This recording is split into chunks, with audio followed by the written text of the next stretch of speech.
সীমান্ত যেমন প্রতিবেশীর কাছে টানে, তেমনি দূরত্বও বাড়ায়। একটি দেশের সঙ্গে একাধিক দেশের সীমানা থাকতে পারে, এমনকি তা নিয়ে একাধিক পক্ষের সঙ্গে দেশটির বিবাদে জড়ানোও ব্যতিক্রম নয়। ভারত বাংলাদেশ সীমান্ত এলাকার অনেক জটিলতা রয়েছে, যে কারণে সীমান্তের দুদেশের বাসিন্দা সীমান্তরক্ষী বাহিনীগুলোকে নানামুখী সমস্যার সম্মুখীন হতে হচ্ছে। স্বাধীনতার পর বাংলাদেশের সঙ্গে ভারতের সম্পর্ক বন্ধুত্বের মতো আমরা সবাই জানি। উভয় দেশের রাজনৈতিক, কূটনৈতিক এবং নীতি নির্ধারকরা প্রায় এক দশক ধরে অব্যাহতভাবে আত্মতৃপ্তির সঙ্গে এই কথাটি বলে চলেছেন।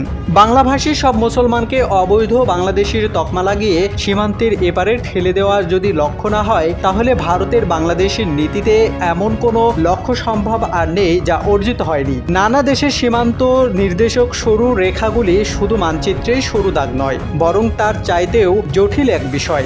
আন্তর্জাতিকভাবে স্বীকৃত বা বিতর্কিত এসব সীমানা নিয়েই নানা দেশের সম্পর্কের টানা পোড়া দেখা যায়। তবে সবচেয়ে বিপজ্জনক বলে পরিচিত ভারত বাংলাদেশের মাঝখানের সীমানা। ভারত বাংলাদেশের সীমানার দৈর্ঘ্য 4096 কিলোমিটার। এই আন্তর্জাতিক বিভাজন রেখা পৃথিবীর পঞ্চম বৃহত্তম স্থল সীমান্ত।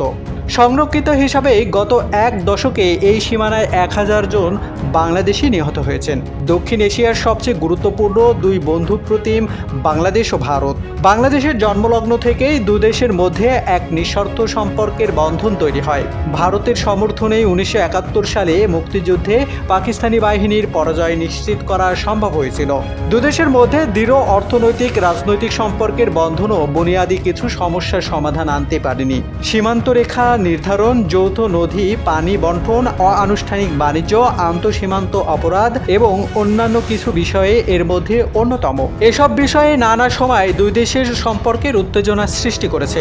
বাংলাদেশ ভিত্তিক মানবাধিকার গোষ্ঠী অধিকার তথ্য বলছে, প্রথম 10 বছরে ভারতের সীমান্তরক্ষীদের নির্বিচার গুলিবর্ষণে নিহত হয়েছে 1000-এর মতো বাংলাদেশি, যার মানে হচ্ছে ওই দশকে প্রতি বছরে গড়ে 100 জন, অর্থাৎ প্রতি 3.5 জনে একজন করে বাংলাদেশি নিহত হয়েছে। 2009 সাল থেকে 19 সালে এই 10 বছরে সীমান্তে নিহত হয়েছেন 294 জন বাংলাদেশি। বেসরকারি হিসাবে তা এর কয়েক গুণ বেশি। শুধু গত বছরে আইন ও সালিশ কেন্দ্রিক হিসাবে সীমান্তে নিহত হয়েছেন 46 জন।